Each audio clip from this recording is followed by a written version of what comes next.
Dear students, welcome back to software engineering fundamentals course. हम cover कर रहे हैं सॉफ्टवेयर टेस्टिंग का जो मॉड्यूल है, और लास्ट लेक्चर में हम लोगों ने जो कवरेज की थी वो थी ब्लैक बॉक्स टेस्टिंग। तो हमने कहा था सॉफ्टवेयर की जो फर्दर जो टाइप्स के हिसाब से जो क्लासिफिकेशन है सॉफ्टवेयर टेस्टिंग की, उसमें ब्लैक बॉक्स टेस्टिंग है एंड वाइट बॉक्स टेस्टिंग है। ब्लैक बॉक्स में हम सॉफ्टवेयर को as a black box deal करते हैं, सेट ऑफ इनपुट प्रोवाइड करते हैं और सिस्टम का एक्सपेक्टेड बिहेवियर उसकी आउटपुट से देख लेते हैं, और ये चीज़ देखी जाती है रिक्वायरमेंट्स और स्पेसिफिकेशन के अगेंस्ट। वाइट बॉक्स टेस्टिंग में हम सिस्टम की इंटरनल स्ट्रक्चर में भी इंटरेस्टेड होते हैं, इम्प्लीमेंटेशन भी होते हैं, इंटरनल कौन कौन से पाथ मूव कर रहे हैं ये भी हमारा यहाँ पे मकसद होता है। उसमें से फिर हम लोगों ने एग्जॉस्टिव टेस्टिंग को देखा था, हर इनपुट वैल्यू स्पेस पर सिस्टम को टेस्ट करें। इक्वल्स क्लास देखा था कि इसी चीज़ को फिर पार्टीशन कर लें 3 क्लासेस में, और फिर हर क्लास में से टेस्ट डेटा सेलेक्ट कर लें। और बाउंड्री वैल्यू एनालिसिस में हमने क्या किया था, इसमें हम लोगों ने ये जो बाउंड्रीज़ के ऊपर सिस्टम को टेस्ट करना हमारा यहाँ पे मकसद था। और हमने यहाँ पे देखा कि बहुत से ऐसे डिफेक्ट्स हैं, जो बग्स हैं, जो ऐसे रिक्वायरमेंट और कोड में बाउंड्रीज़ पे अवेलेबल होते हैं, तो हम इसके थ्रू हमने उन बाउंड्रीज़ को टेस्ट किया था। जो आज का हमारा लेक्चर है उसमें हम वाइट बॉक्स टेस्टिंग को देखेंगे और जो कंट्रोल फ्लो टेस्टिंग है इसको देखेंगे। वाइट बॉक्स टेस्टिंग जैसे पहले डिस्कस कर चुके हैं कि ये बेस करती है सॉफ्टवेयर के इंटरनल पाथ, इसमें कौन से हैं, स्ट्रक्चर्स इसमें कौन कौन सी हैं, इम्प्लीमेंटेशन कैसे की गई है, इन सब चीज़ों के हवाले से। ये ब्लैक बॉक्स नहीं है, ये ओपन बॉक्स है, वाइट बॉक्स है, क्लियर बॉक्स भी से कहा जाता है, ग्लास बॉक्स भी से कहा जाता है, कि जिसमें से आप गो थ्रू कर सकते हैं, सीन थ्रू कर सकते हैं। अच्छा, जो वाइट बॉक्स टेस्टिंग है इसको फर्दर क्लासीफाई किया गया है 2 पार्ट्स में। जो पहला पार्ट है उसको हम कहते हैं CFT यानी कि कंट्रोल फ्लो टेस्टिंग, दूसरी है DFT मतलब डेटा फ्लो टेस्टिंग। तो चूँकि टाइम कॉन्स्टेंट हमारे पास है, हमको फुल फ्लैज कोर्स तो पढ़ नहीं रहे सॉफ्टवेयर रिक्वायरमेंट सॉफ्टवेयर टेस्टिंग के ऊपर, लिहाजा इसमें जो सेकंड पार्ट है जो था ये डेटा फ्लो टेस्टिंग, ये हम कवर नहीं करेंगे इस कोर्स में। हम सिर्फ कंट्रोल फ्लो टेस्टिंग को ही कवर करेंगे। अब ये नेम सजेस्ट कर रहा है, नेम बता रहा है, नेम हमें गाइड कर रहा है, इसमें क्या होगा, flow of control, control program में कहाँ कहाँ पे मूव कर रहा है। अब ये कंट्रोल क्या चीज़ है, आप लोग इफ़ कंडीशन लिखते हैं उसमें कंट्रोल पार्टीशन होकर आ जाता है 2 पार्ट्स में। आप लोग लूप्स लिखते हैं, वाइल लूप लिखते हैं, डू वाइल लूप लिखते हैं, इन सब में कंट्रोलिंग हो रही है, डिफरेंट पाथ में कंट्रोलिंग चल रही है। तो ये चीज़ देखना यहाँ पे हमारा मकसद है।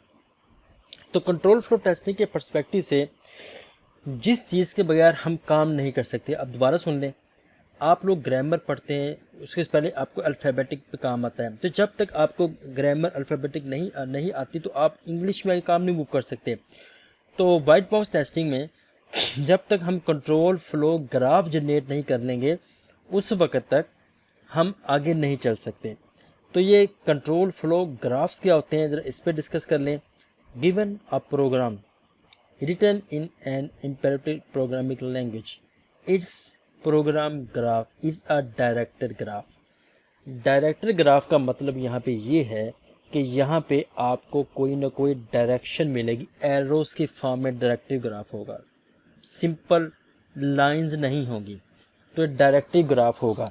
अच्छा, अब इसमें फर्दर क्या होगा, इसमें in which nodes are statements and edge represent flow of control. तो इसका मतलब है जब नोड्स आएंगे तो नोड्स में होंगी स्टेटमेंट्स, और जब एजेस आएंगे तो एजेस का मतलब है कि फ्लो कैसी चल रही है कंट्रोल की। अच्छा, ये आइडिया किसने दिया, ये जी साहिबा हैं डॉक्टर फ्रांसिस एलन इनका नाम है। बेसिकली शी इज़ मैथमेटिशियन, और इन्होंने ये जो कंट्रोल फ्लो ग्राफ का आइडिया दिया, एक इस हद तक एक वंडरफुल आइडिया साबित हुआ। कंपाइलर्स में, प्रोग्राम एनालिसिस में, स्टैटिक एनालिसिस में इसकी बहुत बड़ी एप्लीकेशन है। तो मैंने आपसे पहले भी कहा था बहुत से मैथमेटिशियंस हैं जिन लोगों ने सॉफ्टवेयर इंजीनियरिंग में काम किया है। तो अगेन मैं प्रूव भी कर रहा हूँ कि यहाँ पे जो खातून है इनकी मेहरबानी से ये CFG हम तक पहुंचा है। ओके जी, वापस आते हैं जी। अब हमने करना क्या है, हमने करना ये कि एक प्रोसेस, बस आपने कोड लिखा, आपने कहा जी कि सी आउट, आपने लिखा जी string str string name hello अपना सी आउट हेलो अपना वो हम कहते हैं enter your name, C in और नेम हम उसको स्टोर कर लेते हैं। ये चीज़ हमारे पास है प्रोसेस ब्लॉक। प्रोसेस हम कहते हैं वो कोड जो सीक्वेंशियल चली जा रहा है, मतलब मेन प्रोग्राम में जब हम एंटर हुए हैं तो वेरिएबल डिक्लेयर किए, आपने सी इन सी आउट किया, वहाँ पे जहाँ पे कंट्रोल बिल्कुल फ्लो में चली जा रहा है, इंटरप्ट नहीं हो रहा। कोड में इंटरप्शन कब आती है? जब इसमें इफ़ कंडीशन आ जाए, डिसीजन आ जाते हैं, आइट्रेशन आ जाती हैं, वहाँ पे इसमें हम देखेंगे कि कन्वर्जन आ जाएगी। तो जहाँ तक कन्वर्जन नहीं आएगी, सीक्वेंशियल चीज़ चलती रहेगी, उसको प्रोसेस ब्लॉक कहेंगे। तो प्रोसेस ब्लॉक को यहाँ पे रिप्रेजेंट करने के लिए सर्कल है, और सर्कल के अंदर आपने वो सारा कोड लिख देना है। मतलब ज़रूरी नहीं कि उसी लैंग्वेज में लिखना है, आप अपने पर्सपेक्टिव से भी लिख सकते हैं, वेरिएबल उसमें डेटा टाइप रिमूव कर सकते हैं, लेकिन एक इन्फॉर्मेशन पता लो कि इस प्रोसेस ब्लॉक्स में क्या चीज़ है। तो एक तो ये हमने कवर करना है। दूसरे नंबर पर डिसीजन को कैसे रिप्रेजेंट करते हैं। डिसीजन रिप्रेजेंट करने के लिए ये है कि ये कंडीशन हमारे पास बनती इफ़ कंडीशन। इफ़ कंडीशन में क्या होगा कि इफ़ कंडीशन में ये होगा कि उसमें क्या होगा, एक पार्ट हमारे पास आ जाएगा ट्रू का और एक पार्ट हमारे पास आ जाएगा फॉल्स का। अब आपको यहाँ पे भी एक डिसीजन पॉइंट नज़र आ रहा है। तो बेसिकली ये कौन सा डिसीजन है जिसमें आप कहते हैं if else if else if else if if else, ठीक है। ये वो चीज़ है जिसमें जब भी आप जहाँ पे आपको मल्टीपल एल्स इफ नज़र आती हैं। तो ये हमारे पास जो दूसरे नंबर पर चीज़ आपको नज़र आ रही है, ये हमारे पास डिसीजन है। जो पहले मैंने डेवलप किया था, ये हमारे पास प्रोसेस ब्लॉक्स हैं। अच्छा, अभी जंक्शन है। जंक्शन में क्या होगा कि ऊपर से कोड मल्टीपल जगह से हमारे पास आ रहा है और यहाँ पे आके वो मर्ज हो गया है, एक जगह पे इकट्ठा हो गया है। तो ये चीज़ हमारे पास बनती है जंक्शन पॉइंट। इसके बाद अब आप देखिए सीक्वेंस है। सीक्वेंस में हम देखेंगे किस तरह से एक प्रोसेस ब्लॉक से दूसरे प्रोसेस ब्लॉक में हम मूव करते हैं। और उसके बाद है जी डिसीजन इफ़ कंडीशन वाला। मतलब अब ये बेसिकली है यही वाला जो आपको नज़र आ रहा है, लेकिन इसमें अब क्या नज़र आ रहा है, इसमें नज़र ये आ रहा है कि इफ़ कंडीशन किस जगह पे जाकर इकट्ठी भी होगी। एग्जांपल है if x greater than y, तो फिर जो ट्रू में होगा तो फिर क्या होगा, जो फॉल्स में होगा तब क्या होगा, और ये दोनों की दोनों आके कहाँ पे मिलेंगे, कहाँ पे जंक्शन के आएंगे। तो ये हमारे पास है। तो मल्टीपल स्विच जैसे मैं देख सकें, तो यहाँ पे हमारे पास स्विच कंडीशन है।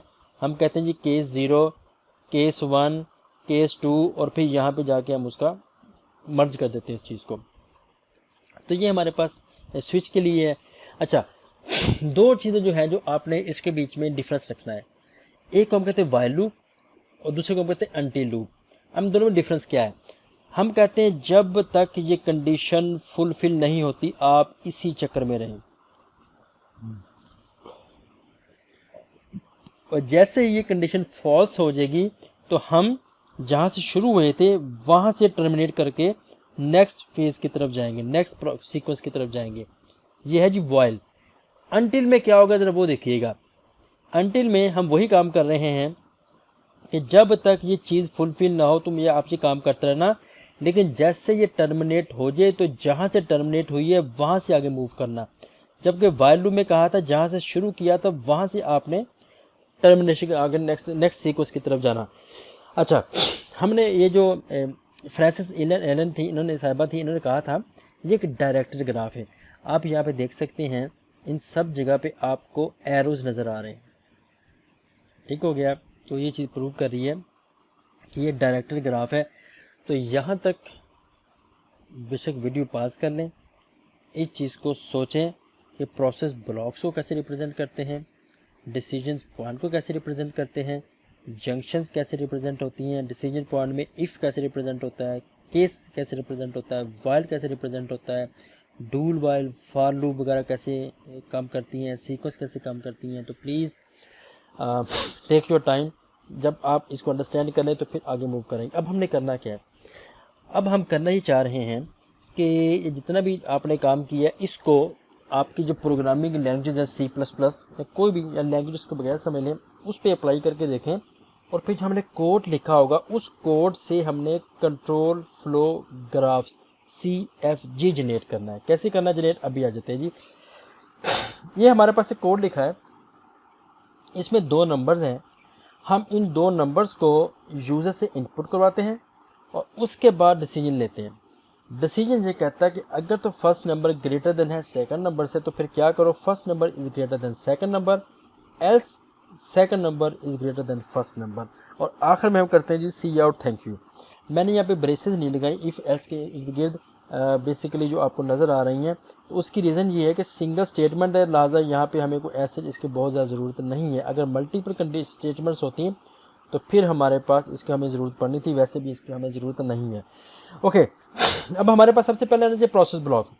तो प्रोसेस ब्लॉक में क्या है कि जहाँ से मूव करना शुरू किया, अब हम देखें कि कहाँ से हमारे पास एंट्री हुई है।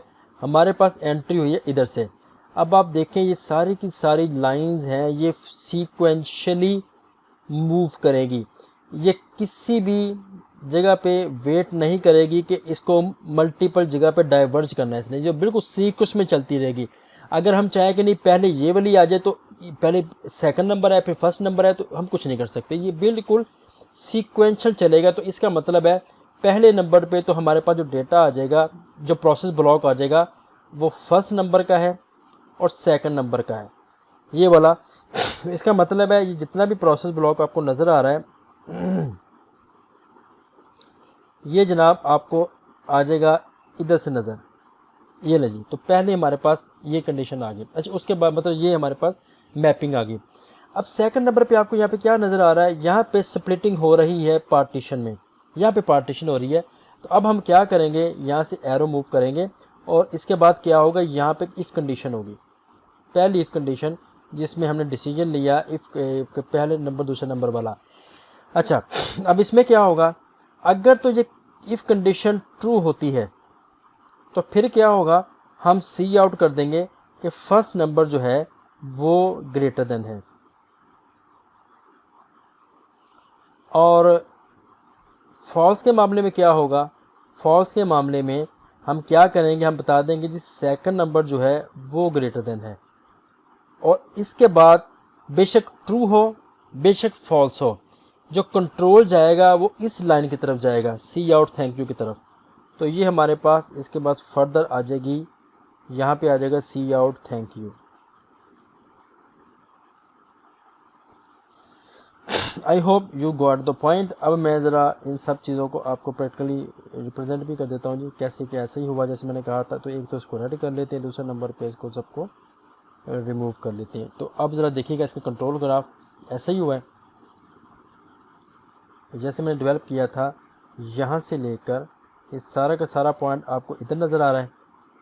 उसके बाद ये जो इफ़ कंडीशन हमारे पास आई थी, ये इफ़ कंडीशन आपको डेफिनेटली तौर पर नज़र आ रही है यहाँ पे। उसके बाद जो फर्स्ट नंबर ग्रेटर देन आपको नज़र आ रहा है जनाब इधर नज़र आ रहा है, और सेकंड नंबर ग्रेटर देन इधर नज़र आ रहा है, और जो थैंक यू आपको नज़र आ रहा है वो इधर नज़र आ रहा है। आई होप कि अब ये सब चीज़ें आपको क्लियर हो चुकी होंगी। अब आप इस काबिल हैं कि कंट्रोल फ्लो ग्राफ जनरेट कर सकें सिंपल प्रोग्राम्स का। अच्छा, अब आगे मूव करते हैं, दूसरी एग्जांपल देखते हैं जी। इस एग्जांपल में हमने क्या करना है, ये हमारे पास कोड है। प्लीज़ इस वीडियो को पॉज करें और पॉज करने के बाद इसका control flow graph CFG generate करके देखें क्या अब आप इस काबिल हो गए हैं कि नहीं कि आप इसका CFG जनरेट कर सकें। तो 5 minute 10 minute 5 10 15 it's up to you capability. ये इंपॉर्टेंट नहीं कि आपने 2 मिनट में जनरेट कर ली, 5 मिनट में, इंपॉर्टेंट है कि आपने जनरेट कर ली। तो ये इसके बगैर हम आगे नहीं चल सकते। तो ये आपके लिए चैलेंज है, एक टास्क है, तो इस पर काम करें। तो मैं अभी आपको इसका सोल्यूशन प्रोवाइड कर देता हूँ, लेकिन मेरे सोल्यूशन देखने से पहले प्लीज़ ट्राई योर बेस्ट कि आप अपना सोल्यूशन इसके साथ मैप डेवलप करें, ताकि मेरा सोल्यूशन आप अपने सोल्यूशन के साथ कंपेयर कर सकें। तो ओके, अब हमें इसमें क्या नज़र आ रहा है, इसमें हमें नज़र ये आ रहा है कि ये पूरा का पूरा प्रोसेस ब्लॉक है, ये सीक्वेंशली चलता रहेगा किसी भी इंटरप्शन के बगैर। दूसरे नंबर पे लिहाजा मैं यहाँ पे इसको लिखने लगा हूँ पहला हिस्सा, जहाँ पे A की वैल्यू को, B की वैल्यू को, C की वैल्यू को। अच्छा, यहाँ पे देखो डेटा टाइप वगैरह ये जानना इंपॉर्टेंट नहीं है, वो किसी भी लैंग्वेज में हो सकता है, हमें पता है कि इंटीजर A है, वट जो भी है। दूसरे नंबर पे हमें ये चीज़ नज़र आ रही है, यहाँ पे आ रहा है डिसीजन। अब इस डिसीजन में क्या हो रहा है उसको देख लेते हैं। डिसीजन है कि क्या ए इक्वल टू,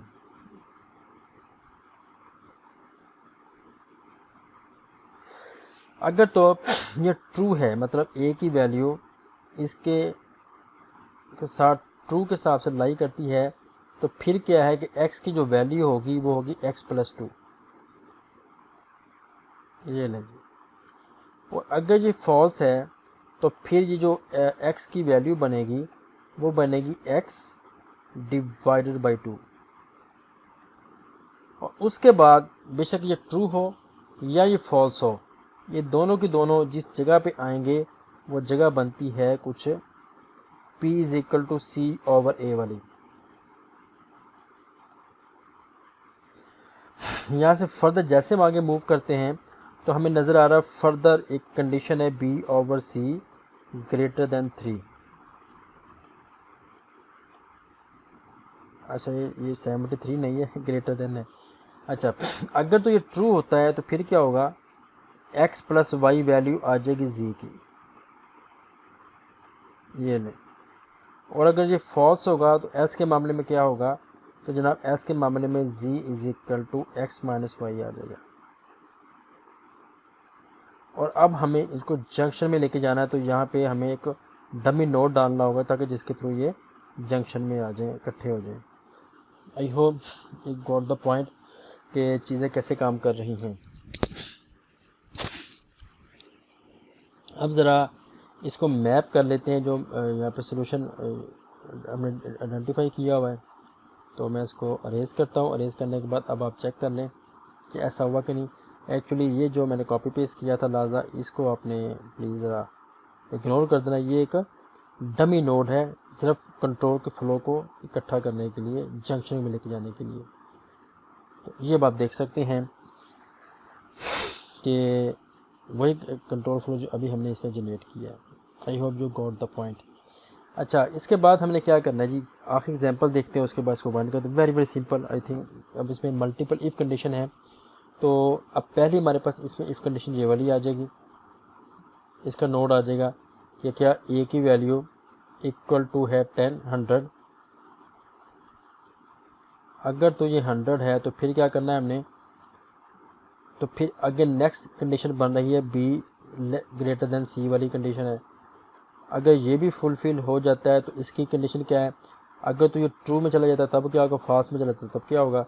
अगर तो ये ट्रू होगा तो सिंपली हम क्या करेंगे, a को असाइन कर देंगे b,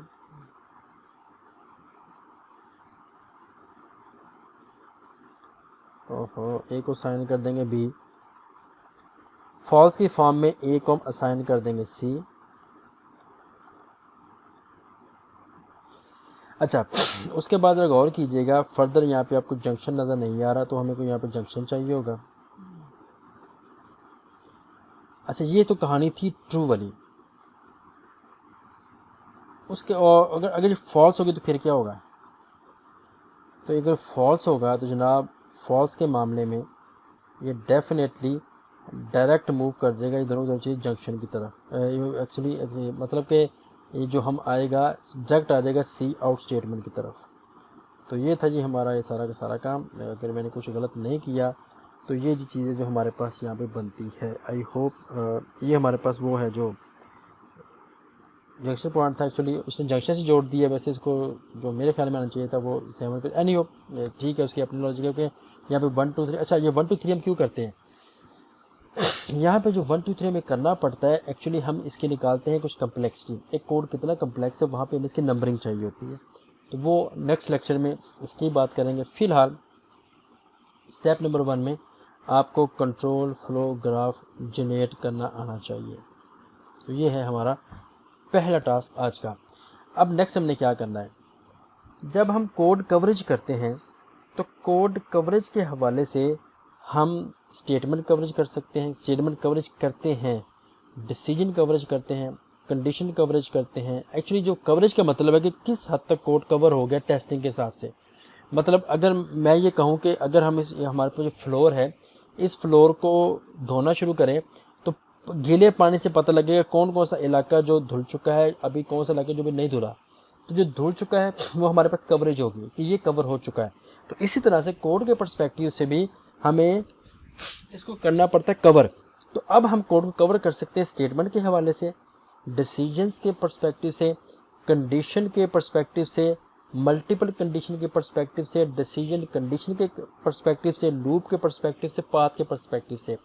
अब चूँकि हमारे पास इतना टाइम नहीं है तो इसमें से जो ये वाला जो पोर्शन है ना, multiple condition coverage, decision condition coverage, loop coverage, ये मैं यहाँ पे डिस्कस नहीं करेंगे हम आपके साथ। तो जो भी आपने फ्यूचर में जाकर सॉफ्टवेयर टेस्टिंग कोर्स को तौर पे लिया तो वहाँ से डिटेल में आप इसको देख लेंगे।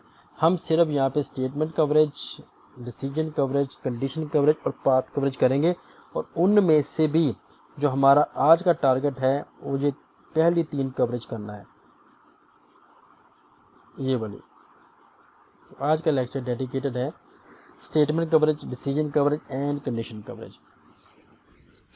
अच्छा जी, अब हम देखने की कोशिश ये करेंगे ये है क्या। स्टेटमेंट कवरेज का मतलब है कि ये हमारे पास कोड लिखा हुआ है, बिगन है, कोड शुरू हुआ, हमने कहा अगर तो y की वैल्यू ग्रेटर देन और इक्वल टू 0 है तो फिर क्या करो, y को 0 साइन कर दो, वरना y की एब्सोल्यूट वैल्यू ले लो। एब्सोल्यूट का मतलब होता है कि जो माइनस वैल्यू इसको प्लस कर लो, ठीक है जी। अब हमने काम ये करना है कि इसका सबसे पहले जनरेट करना CFG। तो हमें सबसे पहले इसका जनरेट करना होगा जी CFG। तो CFG के हवाले से ये हमारे पास CFG जनरेट हो गया। अब आप देखें सॉफ्टवेयर बिगन हुआ, सबसे पहले कंडीशन आई थी y greater than equal to 0। अगर तो कंडीशन ट्रू है तो y को हम 0 साइन कर देंगे, एल्स यहाँ पे है ही नहीं, मतलब कंडीशन एल्स भी वही है और सीक्वेंस भी वही है, लिहाजा डायरेक्ट आ जाएगा आपके इसकी तरफ। अब आपने करना क्या है, अब कहानी ये है कि आप लोगों ने ऐसा टेस्ट केस लिखना है कि जिसके थ्रू से मतलब कोई भी ऐसा टेस्ट डेटा प्रोवाइड करना है कि जिसके थ्रू से मैं इस पूरे के पूरे स्टेटमेंट्स को कवर कर लूँ। अब इसमें स्टेटमेंट्स क्या है, बिगन हुआ, इफ़, ये और ये सारे की सारी लाइंस एग्जीक्यूट हो जाएं। मतलब जैसे मैंने पानी की एग्जांपल दी थी, फ्लोर के ऊपर जैसे पानी मूव करता है तो आप ये समझे कि आपका जो मतलब कंपाइलर है इन सारी इस लाइन में से गुजर जाए, कोई ऐसा डेटा प्रोवाइड करे। सोचिए ऐसा कौन सा डेटा है जो मैं आप प्रोवाइड करेंगे वो सारी की सारी लाइन में से गुजर जाएगा जी। तो इसके लिए हम टेस्ट केस लिखेंगे कि y को कौन सी ऐसी वैल्यू पास की जाए कि सारी की सारी स्टेटमेंट्स कवर हो जाएं। ये सोचें ज़रा। अच्छा, अगर हम y को पास कर दें 0 या 1, 1 2 3 4 but any value, any positive value pass कर दें, फिर क्या होगा। अच्छा, इसमें होगा अगर y की, अच्छा सबसे पहले यहाँ लाइन एग्जीक्यूट होगी, उसके बाद हम आ जाएंगे इस लाइन पे। ये लाइन कहती है कि अगर y की value greater than equal to 0 है तो हमने क्या y की वैल्यू पास की थी उसको 0। इसका मतलब है ये लाइन एग्जीक्यूट होने के साथ ही क्या होगा, अगर y की वैल्यू 0 या 0 से ज़्यादा है तो फिर क्या करो, y को 0 साइन कर दो। तो जैसे हमने ये काम किया तो ये लाइन भी एग्जीक्यूट हो गई। और उसके बाद कंट्रोल कहाँ पे आएगा, y को एब्सोल्यूट वैल्यू ले लो, इधर भी आ गया। अब देखें हम लोगों ने जो y की वैल्यू 0 ली है तो उसने इन सारी स्टेटमेंट में से कोड गुजर गया या इन सारी स्टेटमेंट में से कंपाइलर गुजर गया। ये जो मैंने लेफ्ट साइड पे लिखा है ये वाला, इसे कहते हैं टेस्ट केस। टेस्ट केस में हमें पास इनपुट होती है, टेस्ट की इनपुट होती है। तो अब यहाँ पे इनपुट हमें सिर्फ चाहिए y की, तो हमने यहाँ पे देखना y को कौन सी ऐसी वैल्यू देंगे। तो आगे क्या देखना है कि उसका एक्सपेक्टेड रिजल्ट क्या आया, एक्चुअल रिजल्ट क्या आना चाहिए था, ये भी हमने देखा। तो अब देखा हमने अब टेस्ट, ये था टेस्ट केस। अब इसको प्रोवाइड करना टेस्ट डेटा। तो टेस्ट डेटा हमने प्रोवाइड किया 0। हमने क्या देखा कि जैसे हमने 0 साइन किया तो यहाँ पे y की वैल्यू कितनी आ गई, 0। तो हमने देखा कि रिजल्ट में 0 आ गया और एक्चुअल में क्या आना चाहिए था, स्पेसिफिकेशन क्या बता रही, स्पेसिफिकेशन बता रही यहाँ पे 0 ही आना चाहिए। तो ये होती थी सॉफ्टवेयर टेस्ट और टेस्ट केस और इस तरह चीज़ें चलती हैं। अच्छा, अब आगे आते हैं डिसीजन में क्या होगा। डिसीजन में जहाँ पे इफ़ कंडीशन आएगी, अब हम इफ़ कंडीशन के, चूँकि डिसीजन है तो डिसीजन के यहाँ पे टू पाथ, मिनिमम 2 पाथ होते हैं, एक ट्रू एक फॉल्स। अब आप लोगों ने यहाँ पे क्या करना है, टेस्ट केस में आपको बताता हूँ क्या है। टेस्ट केस ये है, एक ट्रू टेस्ट केस चाहिए, एक फॉल्स का टेस्ट केस चाहिए। यानी कि अब आपने यहाँ पे जो y है, y को कोई ऐसी वैल्यू पास करनी है जिसकी वजह से वो मूव कर जाए ट्रू की तरफ, और y को आप लोगों ने ऐसी वैल्यू पास करनी है जिसकी वजह से वो मूव कर जाए फॉल्स की तरफ, यानी कि वो इस कोड पे आए ही ना, यस वाले कोड पे। तो सोचे क्या होगा जी, दिमाग लगाएं, सोचें, आइडिया करें, अंडरस्टैंडिंग करें। आई एम श्योर आप कर सकते हैं।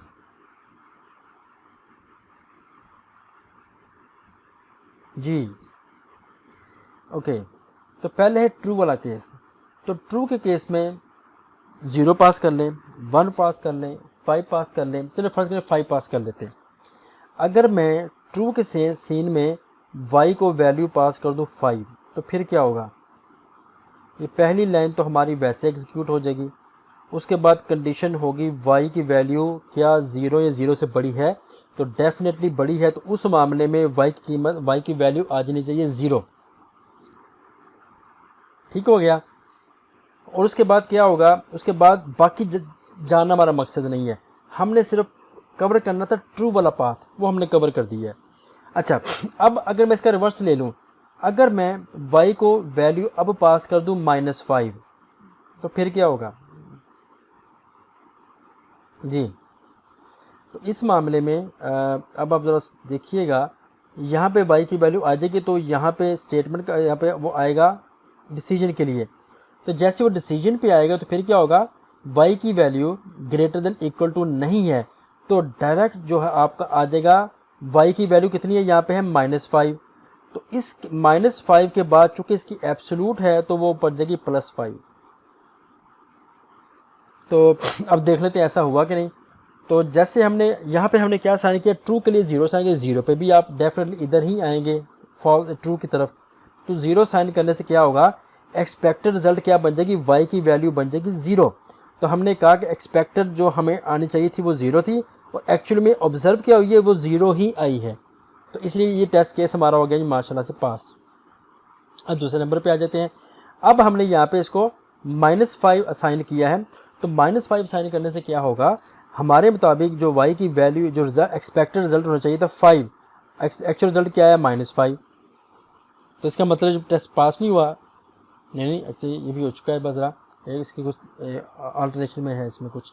ओके, अब आपको डिसीजन भी समझ आ गया। स्टेटमेंट कवरेज में हम लोगों ने हर लाइन ऑफ कोड को कवर करना था।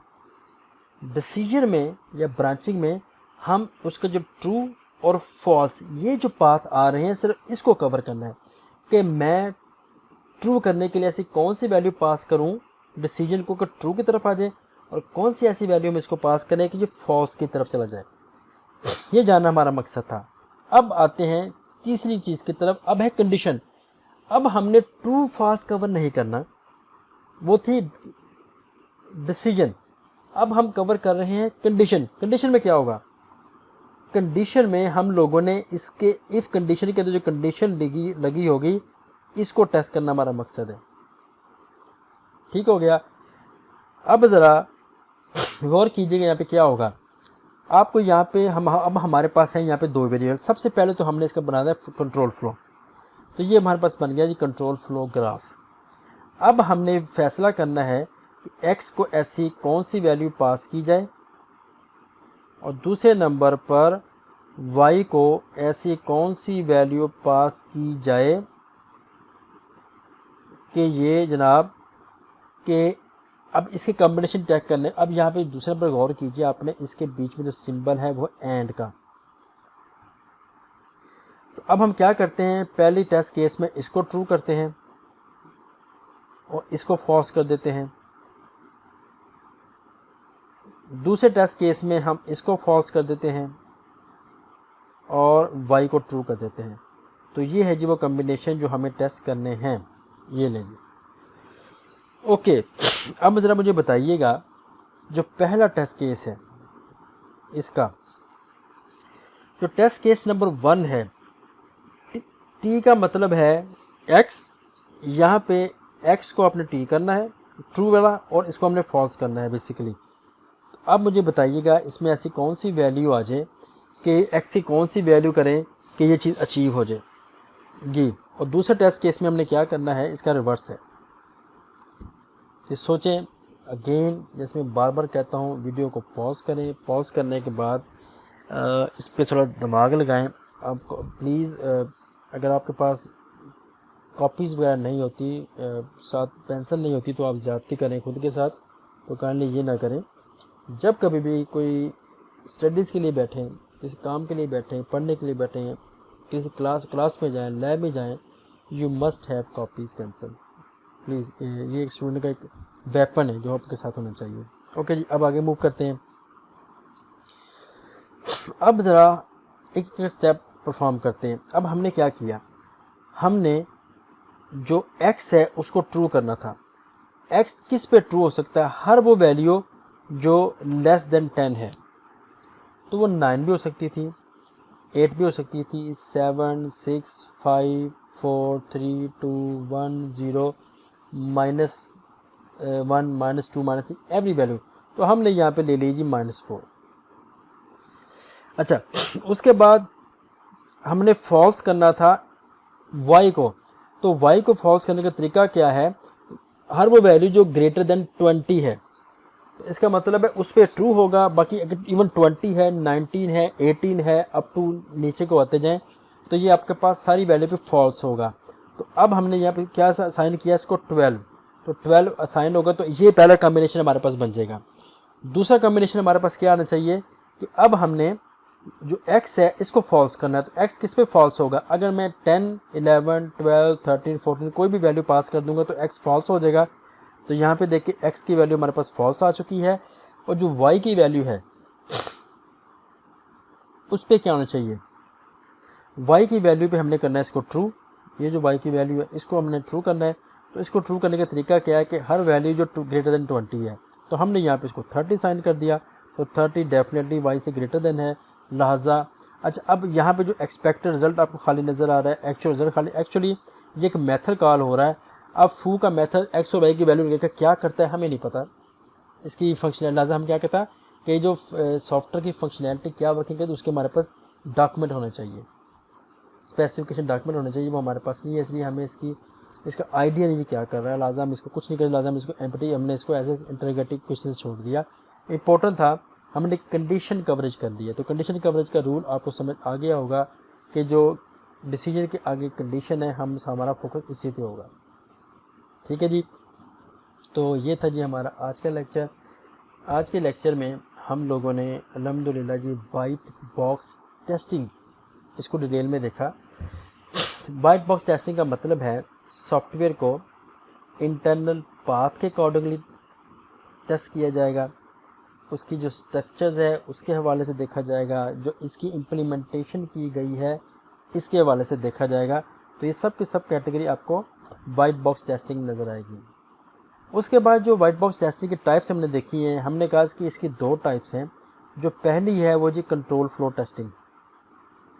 इसमें हम मकसद क्या है कि कोड के अंदर कंट्रोल कैसे फ्लो कर रहा है, और कंट्रोल का मतलब है जहाँ पे स्प्लिटिंग हो रही है डिसीजंस की फॉर्म में, आइट्रेशंस की फॉर्म में, वाइल लूप है, डू वाइल लूप है, फॉर ईच है, मतलब जितने भी हैं वो हैं।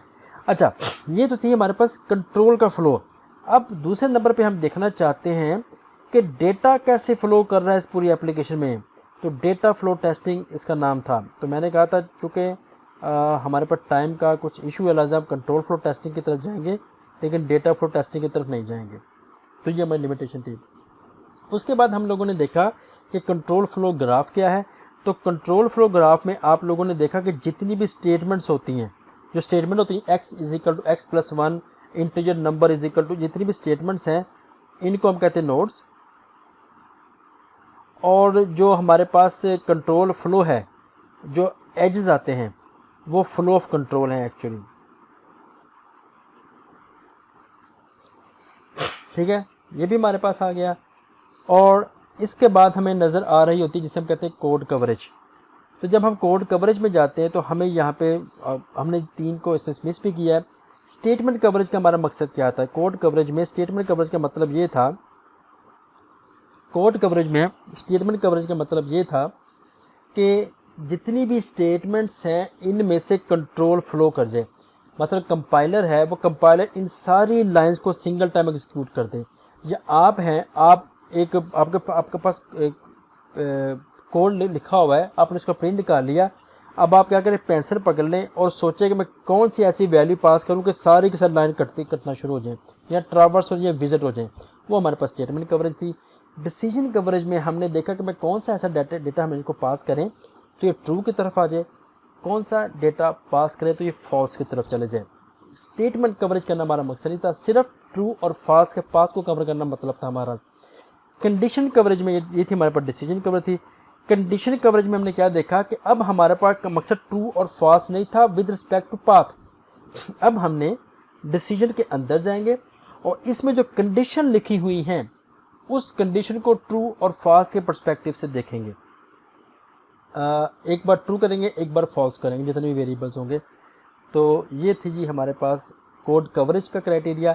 नेक्स्ट लेक्चर में इंशाल्लाह हम लोग स्टार्ट करेंगे और वहीं पे कंप्लीट करेंगे, वो होगी जी path coverage. Very important topic. उसमें हम एक सॉफ्टवेयर मैट्रिसेस देखेंगे। सॉफ्टवेयर मैट्रिसेस आपने वो जो हम जब पढ़ रहे थे इसके STLC, उसमें सॉफ्टवेयर मैट्रिसेस आए थे जब क्लोजर की बात की थी, और मैंने कहा था हम इसको सॉफ्टवेयर को मेजर करते हैं मैथमेटिकली। तो एक मेजरमेंट है सॉफ्टवेयर की, इसकी बात करेंगे।